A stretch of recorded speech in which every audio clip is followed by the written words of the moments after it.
Good morning, everyone, and welcome to today's webinar on why branding matters on Amazon and how to expand your brand reach, hosted by My Digital Shelf and presented today by Feedvisor and Colgate-Palmolive. My name's Sarah Kingham, and I'll be hosting this webinar with you for the next 45 minutes. I'd just like to remind you that you can send in any questions or comments that you may have throughout the next 45 minutes, and we will have some time at the end to ask our key speakers these questions. So don't be shy, it's very interactive. You can post them on the control panel. And also, don't worry, only I can see them in case you're worried that it might seem a bit too basic. Just a quick reminder that we'll also be sending you a follow-up email with the webinar recording and presentations. So this will be for you to listen back to, or also feel free to share it with any colleagues that weren't able to join us live today. So without further ado, it's my pleasure to introduce our key speakers today. First, we have Vivek Rastogi, who's the Director of E-Commerce at Colgate-Palmolive. How are you doing today, Vivek? And we'd love to hear a bit about you. I'm very good. Thank you, Sarah. Well, it's Friday, so it's all good. I'm looking forward to the weekend, but then, equally excited to be here today. Just a little bit about my role. So I lead the digital commerce group in our global digital organization, as we call it. So it's a part of the global team where I'm essentially responsible for leading a team with everything commerce in the digital world for us. So working with different markets, working with different global retailers for us, and just trying to kind of push the game as far as e-commerce and digital for Colgate-Palmolive. Super excited to be here. Really excited to hear from you too. And we also have Dani Nadel, who's the President and COO of Feedvisor. How are you doing today, Dani? I'm doing well, and like Vivek, I'm happy it's Friday. It's been a long week, a good week. We'll talk about what was going on this week in a moment, and yeah, I appreciate being here. Thank you, Sarah. Amazing. And yeah, we'd love to hear a bit about you, and we'd also love to hear a bit about Feedvisor. Absolutely. So I've had a deep career in creating and implementing digital marketing strategies for nationally recognized consumer and corporate brands. I've been with Feedvisor for the past 4.5 years as president and COO, and I'm very excited to share with you a little bit about our journey today and how we're helping our customers across categories build their brands and generate long-term value with Amazon. Very exciting. Well, I'll hand over to you. I know you've got some exciting slides and I've got some questions for you as well. So over to you. Terrific. So starting with who is Feedvisor, at our core, Feedvisor is a technology company. Our entire organization, our tools, our tech, our team is purpose-built to help empower brands outperform their competition and win on Amazon and marketplaces. As you know all too well, these environments are very dynamic, increasingly complex to navigate, and they're very fast evolving and very, very competitive. So our end-to-end integrated platform really leverages AI, predictive business intelligence, and our, of course, deep expertise and access to data to continuously optimize our clients' performance across the levers that matter most on Amazon, those being advertising, repricing, SEO and content, analytics and intelligence. And it's the power of these combined that really drives the exponential value for our clients. We call it Feedvisor 360. Two things to just note on this.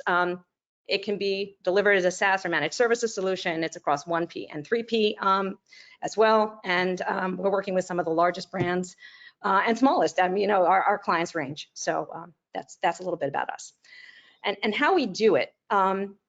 As I mentioned, our mission is to empower brands to win. And we do this by focusing on creating, capturing, and converting demand, leveraging our tech at the core. We are continuously driving demand and discoverability throughout the customer purchase experience. We're optimizing organic strategies together with paid sponsored ads and DSP strategies, DSP being the demand side platform. We'll talk about that a little later. And then we layer in optimized content with the brand store, product detail pages, as well as repricing to ultimately drive that demand through to conversion. And we're deeply connected to Amazon. We are a Marketplace Development Council member. We are an advanced advertising partner. We get involved in a lot of betas. We really do work with them top down, bottom up. We know how to get results for our clients. We have tech that's patented and a lot of experience.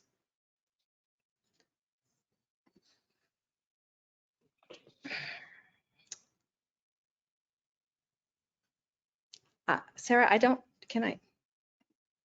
I can't hear Thank you. you, Dani. That was a really great overview of what you guys do, and especially since you have a patent on that.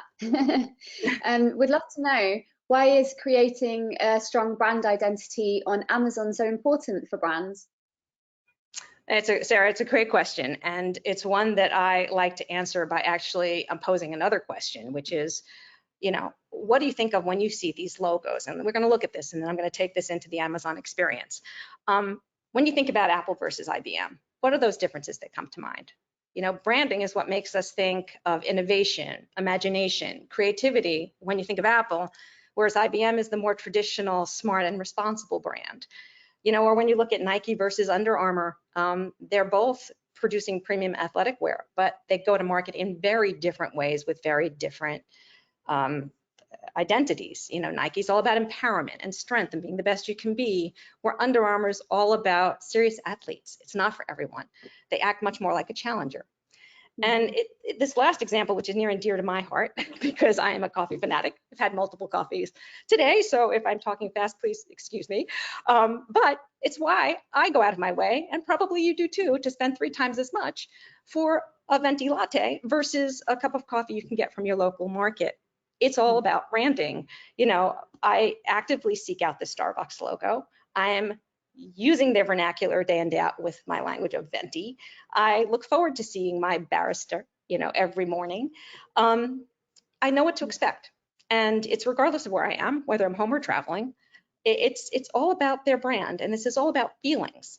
Of course, the product matters, of course, but it's really, purchasing is emotional, and it's all about the brand.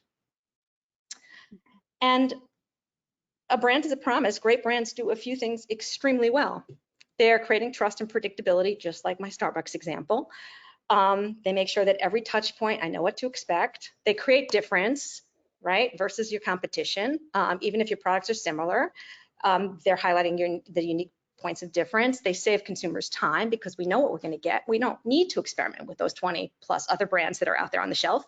And they're adding value to our life as a result. They create emotional attachments, a strong consumer bond, and they give us a reason to share and express, which in our increasingly social world, where there's more opportunities than ever, becomes very, very important. So, that's what great brands do. Now, when you get into the world of digital, and Amazon in particular, it's a little more complicated. It's a little more difficult to create those emotional connections and value. You don't have that ability to have that physical interaction or that touch. And the shelves are very, very crowded with a vast amount of options. You need to use the levers of digital and Amazon to get noticed and added to that cart. So using my coffee example, because we know that I'm a coffee drinker, let's say that I'm hosting a dinner next week, and I don't keep coffee at home because I go out all the time and I'm getting my coffee on the go. So as usual, I'm juggling a few things, and I need to figure out how to get coffee for my dinner. So I go to Amazon.com, or I go to my app, and I quickly type in coffee. And as you can see the results that are in front of you, I look around and I'm not seeing my brand. I'm not seeing Starbucks pop up anywhere here, right? And I'm not too familiar with some of these other brands. So I decide to search again. And when I search again, I search for ground coffee, because that might get closer to what I need since I have my automatic drip. And there's a lot of options, some new ones, some of which look interesting. So I might scroll down a little bit, and I might be motivated at this point to try something on this page. I don't see Starbucks, but there are a few things that are catching my eye. I'm more aware of prices. I'm looking at ratings, and I begin to consider whether any of these fit my needs. I'm more open, and I'm looking, and you know what? That Lavazza coffee looks interesting with 71,000 plus 4.5-star reviews. So I'm in a moment now of decision where, I could be swayed to try a new brand, but I don't want to risk it. I'm having a big dinner, a lot of people over. So I decide to, let me just narrow in and do another search term. So I type in my dark roasted coffee, because that's what I usually drink, to see if there's anything closer to my Starbucks example. And lo and behold, I now see my search results page, and Starbucks is popping to the top. And it's not by coincidence. These are ads that Starbucks is now winning on the search term that matters. I didn't see them in the prior 2 examples, and I didn't make a purchase decision there. That's the power of branding, but it's also the power of advertising. Now, on Amazon, there are low barriers to entry for every brand. That means there are many more small brands and private labels that champion brands will have to contend with. you have to work that much harder to be seen. Your brand matters, but without being visible, you're not going to get that transaction, and you're going to lose potentially your consumers. Even large brands can't get complacent. You have to act like a challenger against these smaller brands and private labels on Amazon. Yeah, absolutely. That's some great insights and tips there. Thank you for that. And would love to hear your perspective, Vivek. What's your experience with creating a strong brand identity on Palmolive at Colgate-Palmolive? So that's interesting, Dani. And that coffee example was amazing, right? Like that's exactly how it plays up. But Sarah, to answer your question, to be honest, I don't think so. The principles of building brand equity really differs for Colgate or for CPG in general, right? They're all the same thing. You're talking about brand trust. You're talking about pretty much all the things that Dani just mentioned. Of course, there are nuances to CPGs where specifically on e-commerce, it's about the low ASP and the challenge that comes to it. But when it comes to branding, I think the most pronounced difference from a traditional brick and mortar is the number of brands that you're competing with. And we just saw it in Dani's example, saying even though somebody is looking for Starbucks, there's just so many new things that pop up, which could give a lot of options for consumers, which you may or may not be thinking otherwise. So I think the most pronounced and the biggest impact is what I call the Amazons of the world and the e-commerce have democratized the space and the placement, right, where there are low entry barriers, a lot of new millennial digitally native brands can pop up, and that kind of makes the competition interesting because you're not really competing with 2 or 3 of the bigger brands that you have typically competed with in our kind of categories, but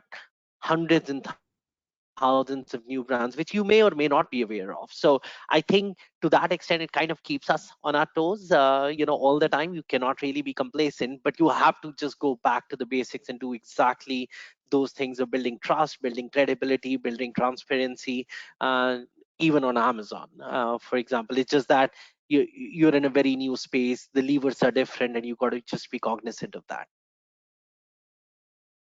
Yeah, absolutely. My key takeaway from that is, nothing is too basic. No matter what stage you're at, there's always have to look at the basics. True. That's true. Well, I would also love to ask you a kind of follow-up question on this, Dani, since we're talking about this. Why does advertising matter on Amazon for brands? Well, it matters greatly. And using my Starbucks example, hopefully we could get a sense for why. Here's a honed in view of it, but you can see basically the top of search is primarily ads today. And we know from, by the way, I'm going to step back for a minute, not to plug, but Feedvisor just released our 2022 consumer survey, where we survey several thousand consumers to get their impressions of what's going on in the world of e-commerce and Amazon and marketplaces. What they said is that 70% of them are frequently purchasing the first product listed on the search results page. And then we know that there's an even greater amount that are purchasing the first 3. So it just underscores the importance of making sure you are appearing on those most relevant search terms that have the highest popularity for your particular products, because that's what consumers are shopping. And in this day and age where, the macroeconomic climate is one that is very choppy right now, consumers are feeling it in their wallets, and they are much more open today. 60% of them are purchasing products from brands that they had not previously tried. They're much more open and price sensitive. So, we're dealing with this dynamic that if you're not found and there is a competitor that has good social proof and a more reasonable price point, that consumer will be swayed. So right. That's why it matters greatly. Now, if we go to the next slide, what we'll see is that it's not just the search results page that is permeated with ads. On the left here, you do see the search results page, and the ads are not just on the top. They continue throughout the experience, but it's also on the product detail page, which is here on the right, an example of a product detail page. Ads are really interspersed throughout the entire consumer journey on Amazon today. So that real estate is increasingly valuable, and it is driving your visibility, and consumers are noticing it and clicking it. Now, the challenge is there are an array of options for brands today to use in creating their strategies on Amazon. So many options to choose from. On the left, we just have the demand side platform options, and this is just a sampling of some. You have options in display ads, video, streaming ads, audio ads, custom creatives, dynamically generated creatives. There's mobile and desktop inventory, owned and operated inventory. And then there's audience targeting types to further complicate it. You have behavioral targeting, consumers that have visited a page multiple times, lifestyle targets, demographic targets, in-market audiences. So the point is, this gets very complex very quickly. And that's not even talking about sponsored ads, which are there on the right, with their own targeting types and ad types. So it's complex, there's many options, and at the same time, you need the depth of reach that it's offered. So what we do is we, like most others, are using a framework to help organize this and come up with deep strategies and implementation plans that we can then make sure are tangibly measured. And we use the framework of a funnel to do that. And that funnel breaks down the consumer experience journey based on the process consumers go through when they're making a purchase. We align then the goals of our clients to each of those stages, and then allocate budget according to where the goals are meant to be driven.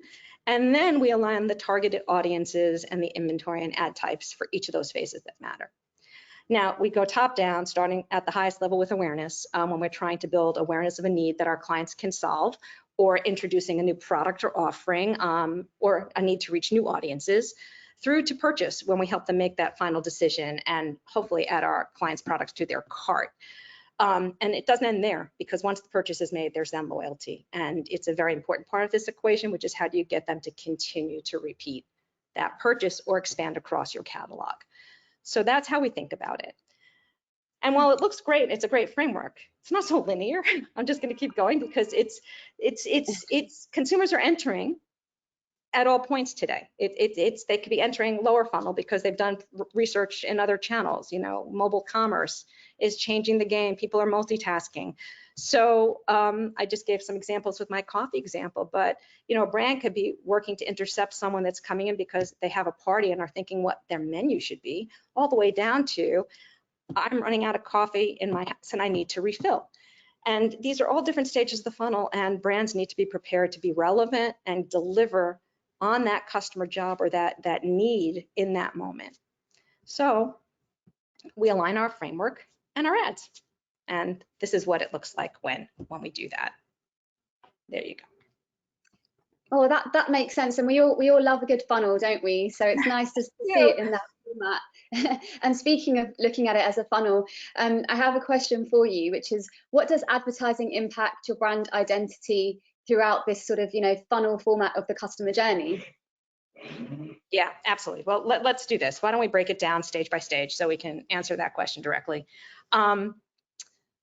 And I'm going to start at the top of the funnel with awareness. And for many of you listening today, if you're considering Amazon purely as a bottom of funnel sales channel, then you're missing out. Tap into their extensive reach, their first party data, their diverse media portfolio and interesting formats. It's that combination that's going to really create the power for your brand. We know performance media works best when it's supported by branding.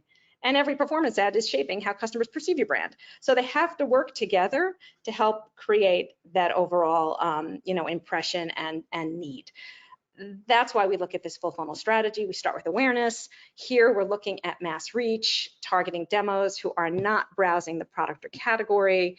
Here, one interesting strategy could be to create lookalike audiences, retargeting certain audience segments, creating new audience segments like lookalikes of subscribe and save customers so that you can target more of those. Subscribe and save is a very important strategy we're going to talk about throughout the funnel stages here, especially in the CPG space.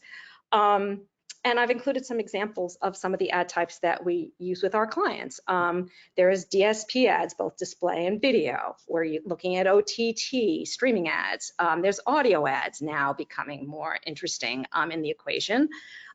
Twitch is, if you're going after a male demo, that's kind of a Gen Z demo. Twitch is a great asset to leverage. And Amazon Live, which is growing in importance and impact. So this is just a sampling of some of the assets that we look at. Moving now to consideration. Here is the second level where we're focusing on really targeting more of the right people those with an interest in the solution or the category. And we're targeting here customers who have browsed the category but not made the purchase yet for your brand or your products. Here we're looking at dialing up video, display ads, sponsored ads become important here. We're looking at sponsored brand ads. We're bidding on broader search queries like hand cream or soap, and looking to reach those in-market audiences whose shopping behaviors suggest that they're going to be interested in our category or subcategory. You can look down below at a few of the examples here, but the DSP and display ads are targeting sometimes retargeting audiences here. Video, as I mentioned, becomes very important. More and more, we are seeing video as a core tenet to all of our media strategies. It's helping to bring to life the key benefits of our clients' products in a way that is giving you much more space to tell your story versus a more static, kind of display ad. So moving on, we go to the third level, which is intent or engagement. And during this phase, we're really looking to stand out versus our competition with similar offerings. We're looking to get consumers that are more likely to take the final step and invest against them. And here we're layering in ad types like sponsored display ads or sponsored product ads. And we're beefing up the visibility of sponsored brands and sponsored brand video, but we're using them a little differently. Here we're looking at things like protecting your brand. So an example down on the bottom right, this is for Rhone Apparel, where you can see that their ads are really kind of owning their product detail page so that they're stopping competitors from actually hijacking their customers and conquesting them. Other examples where we're making sure that we're bidding on more high intent terms, longer tail branded terms, or longer tail intent terms. So these are the things that come to life in this stage of intent in the funnel. And then moving on to the moment of truth, which is purchase. This is where you're winning the buy box, you're leveraging incentives to get that final sale and inviting cross-sell and upsell into the equation. And here what you can see are using calls to action, helping with incentives like coupons and deals. You'll notice a few examples here throughout, and at the very bottom, Prime Early Access was just over the past few days, which is why it's been one of those weeks. And you can see here how important it is to get that deal badge and to get that savings or discount really prominently displayed so you are standing out on that shelf. The other thing that matters greatly at this stage is to make sure you're retail ready, making sure your product detail pages are fully optimized, making sure that you have inventory and you're investing against those products with ample inventory, that you've looked at your A+ content and that you're really optimizing that A+ content to help answer whatever questions might exist and continue telling that brand story to the end. And lastly, the brand store. Very important that your brand store be optimized and be treated as something that is alive. It's something that should change and evolve over the seasons, over tentpole events versus your evergreen daily campaigns. So it's the holistic experience that is really driving this final conversion. And then the last piece is loyalty. And for loyalty, here's where, as I mentioned before, subscribe and save becomes a very important thing for CPGs. Here is where you're looking to not just get that first time purchase, but you're trying to get the commitment from the consumer over time to continue to replenish that product. And it's a very underutilized, I would say, tool. So it's something that we greatly encourage. Make sure in your A+ content in your brand store, you're showing your product stories, your groupings. Upsell, cross-sell can be very welcome in these areas of real estate. And then email is another area that should be exploited here to continue to keep a dialogue going with your purchasers so that you can let them know of news as it's coming out over time. Well, thanks. That's very, very thorough and really some great insights. Thank you, Dani. I think also looking at maybe some of the challenges as well as some of the opportunities are interesting to hear about. So maybe a question for you now, Vivek. What are some of the challenges as well as the opportunities associated with controlling your brand presence on Amazon that you've experienced? Yeah, so obviously there's some very unique challenges, that comes with Amazon, just the way the platform's built up. When you talk about challenges, I kind of bucket them into two broad ones. They're obviously the day-to-day operational challenges. I'm not going to cover that today. But for me, from a brand equity perspective, they're two largely. One is control, and we all know it's a marketplace. So there's a lot of other parties kind of selling your product. So I think the biggest challenge that we sometimes face is how do you control that perception that you're giving to your consumers about your brands? Because you do lose buy boxes, and the other third parties can take over your content. Sometimes they can change it, and that poses a big challenge for brands like us. Are we conveying the right message or the trust that we always want consumers to kind of look at Colgate with? That's a big challenge for us, because for the consumer, they don't really care or understand what's 1P, what's 3P. For them, it's Colgate, and that's what they're buying. So it's up to us, and the onus is always on the brand to kind of ensure that you're kind of coming in the right light. So that's definitely a big challenge. I already spoke about the competition aspect of it, where you're competing with a lot of smaller, sometimes big also, but obviously a lot of smaller unknown brands versus one or two big ones, which are kind of a unique challenge in itself.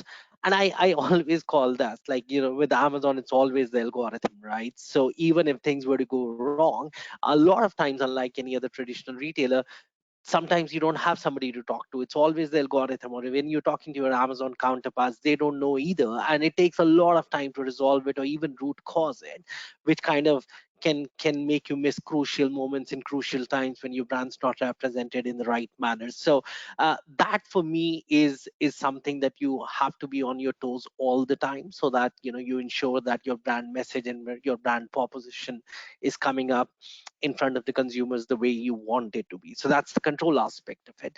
And then of course there's the visibility aspect of it. I think Dani had some really good examples of how cluttered that space could be. And I think for me, it's the need to be omnipresent now in this omni-channel environment. So I call that, because the media channels or the advertising channel, in terms of making your brand visible, are no more siloed. It's genuinely a multi-moment marketing that we are living in.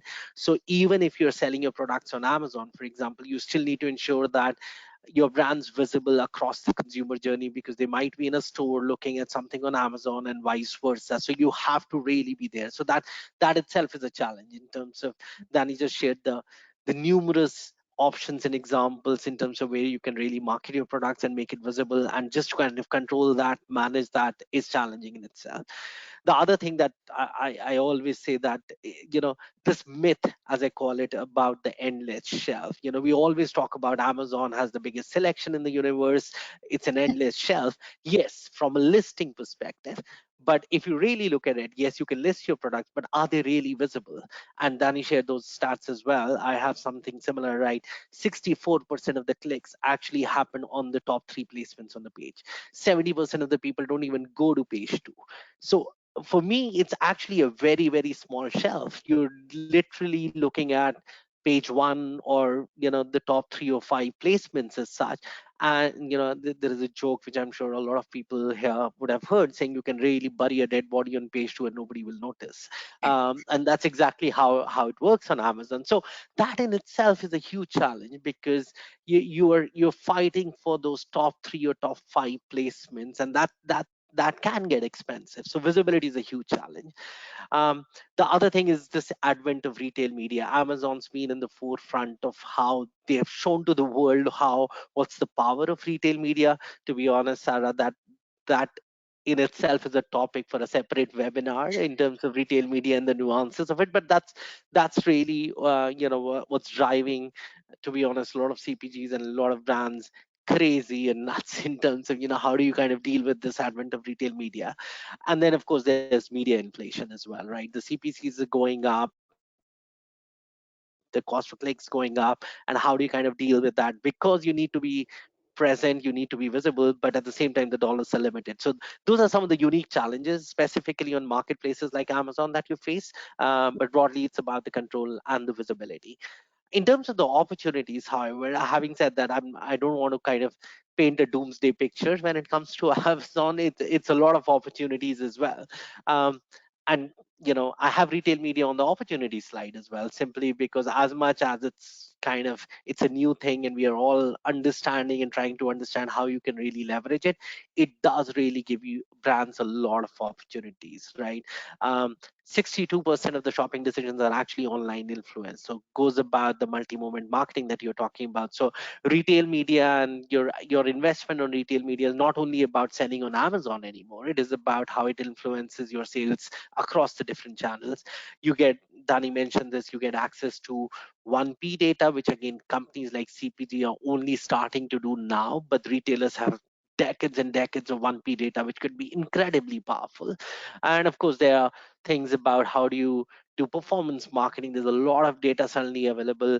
There used to be this joke, right? Like half of the advertising dollars go somewhere which nobody's aware of, but performance marketing kind of solves that problem for you. So there's a lot of matrix, a lot of visibility. There's multi-point attribution anymore. So you can really close the loop and really look at the full funnel and where your media dollars are going and what they're doing. So that's a lot of opportunities for brands. Dani again mentioned about the aspect of loyalty, and specific to Amazon, their subscribe and save program, I believe it's just tremendous. I don't think so.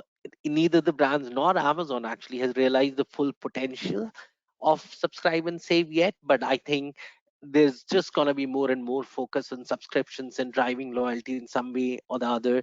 If folks here or the audience here are already talking to Amazon, they're really pushing the envelope on subscriptions and subscribe and save, and there are new programs coming all the time. But it does give you a very powerful tool of retargeting consumers, and it's just ensuring, especially for categories like us where we are daily essentials, consumables, it's a repeat purchase kind of a category. It makes a tremendous sense for us. And again, as I said, as the shelf space gets tighter, your ability to get into a subscription list or a favorite list in some other retailers, or eventually I think it's going to get down to voice shopping as well, where you just tell Alexa, just add a toothpaste, and you're just fighting for that one spot in terms of which brand of toothpaste Alexa adds to your shopping cart.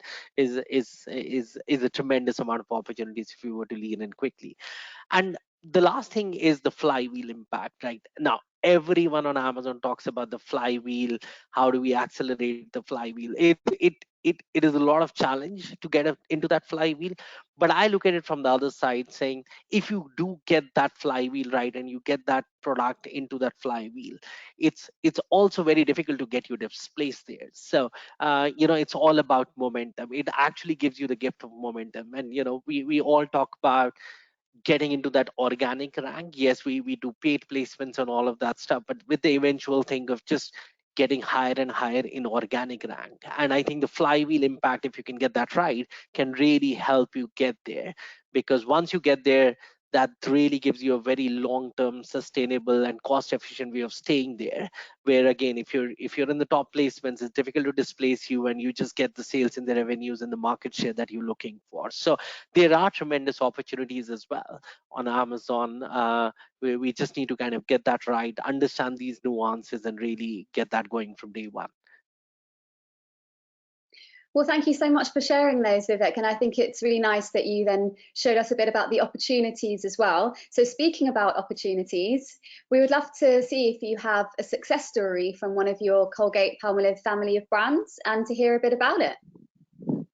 Yeah, absolutely. No, so this is a case study that I've spoken about quite a bit. It goes 2 years back, just to give you a little bit of a context. So we launched what we call a product called an optic white overnight pen. It's a whitening device which people can use to kind of just use it as a lip balm, but on your teeth, and kind of whitens your teeth overnight or in a week's time. Uh, it was interesting because, one, it was a very unique product offering from Colgate. Colgate's known for toothpaste, mouthwashes, toothbrushes, and so on and so forth. We were for the first time possibly venturing into a whitening device as such. We obviously made it e-com centric, right? So the form, the proposition, the price point was a little higher. It's about a 24.99 price point on Amazon if you were to buy it today. The packaging was very e-com centric, but it still solved a consumer need, which is a huge segment in in North America, which is teeth whitening in oral care. So we got that product proposition right. We launched it on Amazon on March 2020, and to be honest, it was a niche SKU, right? We just wanted to kind of test it out, test the form and the product. And to our surprise, to be honest, in the last 2.5 years that this product has been there, it is Colgate's #1 SKU on Amazon today, and it is 3 times bigger than our second biggest SKU. So that's really it's taken a lot of us by surprise as well, but it really worked. And I have some examples in terms of what we think now, looking backward. Uh, we did right on this product, which has made this, and kind of falls right into what Dani was sharing in terms of all the options and what you should be doing to build a brand. So this is really a case there. So of course, we had a full funnel touch point approach, right? We wanted it to be an e-com first launch, which was again a very new or possibly the first time Colgate was trying to do that. A lot of experimentation, a lot of iteration with content with this thing, and I'll have a couple of examples in terms of how we kind of looked at ratings and reviews and the Q&As that we were coming in, and how we kind of changed the content and kept changing our communication there. It was 100% digital media, which is again something very unique to Colgate. We tend to go mass in terms of TVs and Super Bowls and all of that stuff, but we said, okay, this product we will just go digital. It was a lot of it was a mix of on platform and off platform, which I think was critical. And I'll talk about that because a lot of times brands think that if you want to make something work on Amazon, just keep advertising on Amazon. But that's not the case. Again, you got to go beyond Amazon to even make that work on Amazon. A lot of mix of different avenues of advertising, and we did leverage our first party data. Whatever we had it in partnership with Amazon, and really did a lot of targeting. So it was a full funnel approach. And I have some screenshots to just show in terms of how many things was done to kind of make this works. If you can go to the next slide, please. Okay, did it come through? Yeah, thank you. So again, starting with a lot of the content. So obviously the above the fold, below the fold, we had video and display ads, we had social content, we had influencers and celebrities. So something that we hold in. Dani talked about Amazon Live coming up. We actually have had a couple of, actually 3 or 4 Amazon Live sessions exclusive for this product. Then continuing with that, we had next slide again. We had a brand store, which again was talking a lot about information about this product because the form was unique. We had to really educate the consumer in terms of how to use the product and so on and so forth. So we did all of that.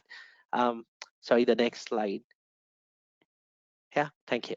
Um, we really did hone in on the tentpole events on Amazon. So whether you're talking about Amazon Prime, the T5, the Black Friday, Cyber Monday thing, Amazon also has a program called Treasure Truck. If some of you might be familiar with, I think it's one of the best promotional program that Amazon has. It's very, very basic, but is very, very effective. We did Amazon Live, as I said, and eventually now we are expanding the portfolio as well because it's been that one SKU has been so successful. So we've had multiple product forms of it, other kind of devices, and all that. But I also want to focus on the right side, which is about how did we change the PDP and the images on the PDP. So when we launched it, we started looking at the ratings and reviews that we were getting, the Q&As that we were getting from the consumers, and we realized there was a lot of questions and reviews around the usage of the product because as I said, it was new. So a lot of people did not realize how to use it and so on and so forth. So we actually took a little bit of a drastic approach where if you go to the page today, all the images on the left side of the PDP, you will see a step-by-step explanation of how to use that product. And we saw our conversion drive through the roof just because we did that. Because again, it just goes back to the convenience aspect of it, where this is what consumers were looking for from the images and the PDPs and all that stuff. And you kind of gave it to them right front and center rather than kind of getting it buried in some text in the PDP as such. So again, the point that I'm trying to make is that we really went full on. We really leveraged the entire Amazon ecosystem in terms of all the options for branding and advertising that they have to offer. Of course, we had to make choices. Well, we did search, sponsored products, brands, all the traditional one, display, and so on and so forth. But we also kind of extended from an incrementality perspective to kind of look at all the other options that Amazon gives and really give that experience from a 360 perspective to make this brand work the way it has. And the last point I want to mention here, which is not on the slide, is I think a lot of us think that if you want to make a product successful on Amazon, just go and advertise on Amazon. But that's not correct. Dani talked about the funnel, and the top of the funnel is just building awareness.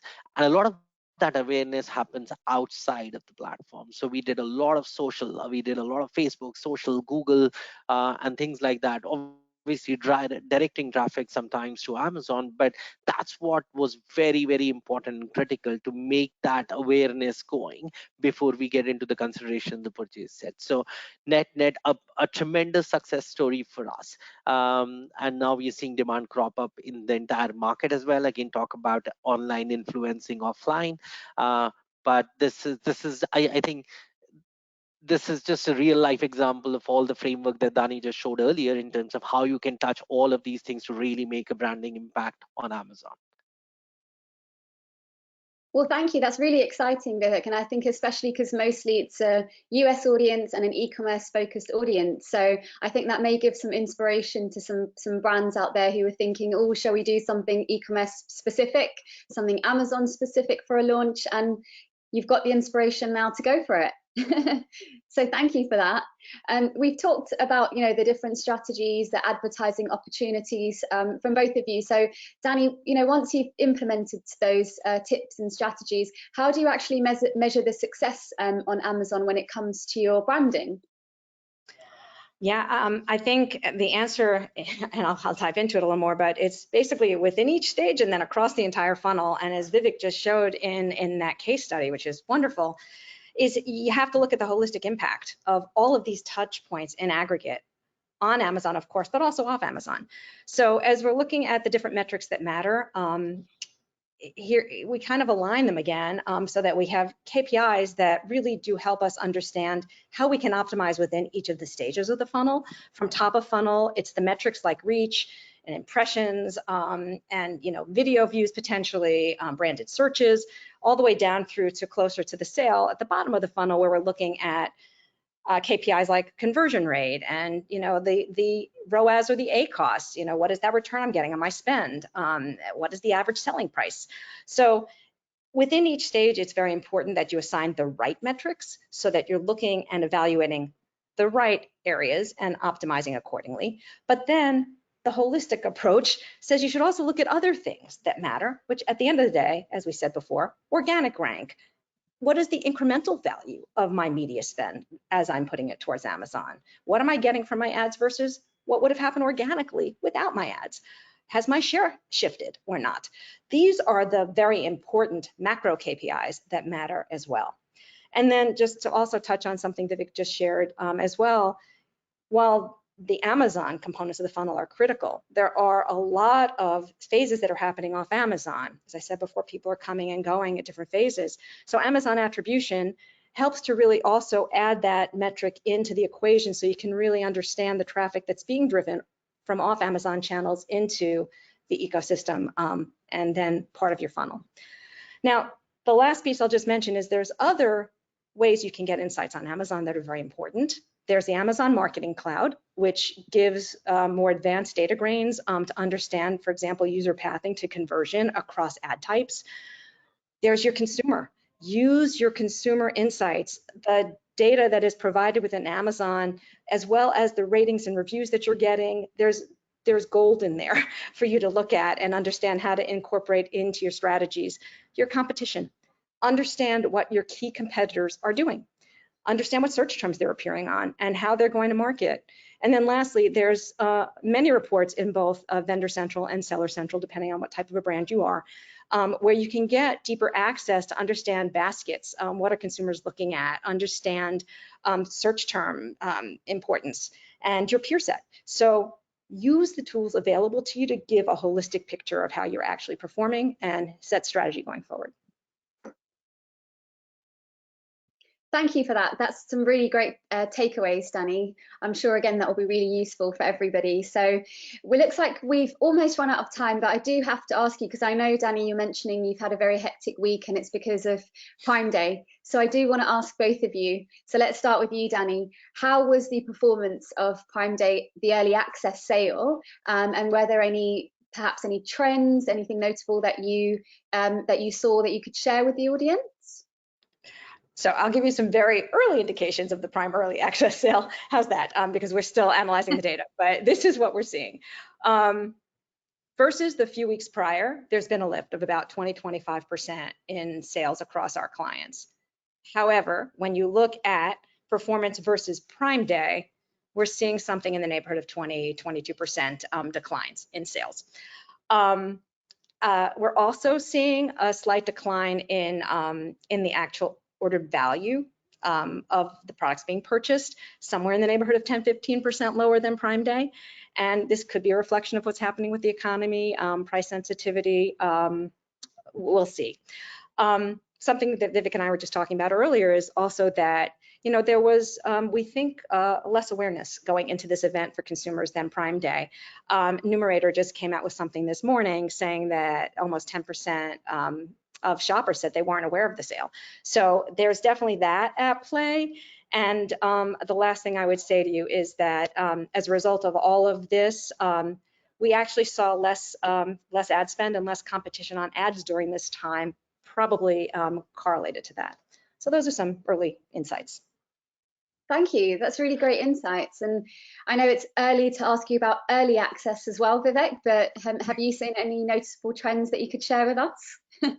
So very similar to what Dani shared. Like we were one of the brands who decided to lean in for this, just to kind of test it out. I think all the trends that Dani mentioned, something that we are seeing as well. It has seen an uplift, not maybe as much as the original Prime Day or the the real Prime Day, if I can call that. But we did see an uplift. I think for me the most interesting thing would be to see if it impacts or does it impact, or to what extent the T5 or the Black Friday, Cyber Monday, and the holiday season coming back in end of November. I think that'll be critical to understand whether it was incremental, whether it kind of just cannibalized that sales that we would have got a month down the line. So that it's interesting. But yes, saw the uplift, not as much as Prime Day, but but the media was cheaper as well, so not complaining yet. Well, thank you for sharing those insights. And it's been a really great webinar, some great content, some great insights from you both. So thank you so much for taking the time today. We do have more questions which we'd love to answer, but unfortunately we've run out of time. So I'm sure Vivek and Dani will both be happy to connect with you on LinkedIn, continue any conversations. So the learnings and insights don't need to end here. Thank you everyone for listening in today. And we hope you enjoy the rest of your day. Thank you again, Vivek. Thank you again, Dani. Our pleasure. Thank you. Thank you. Bye. Thanks a lot. Bye.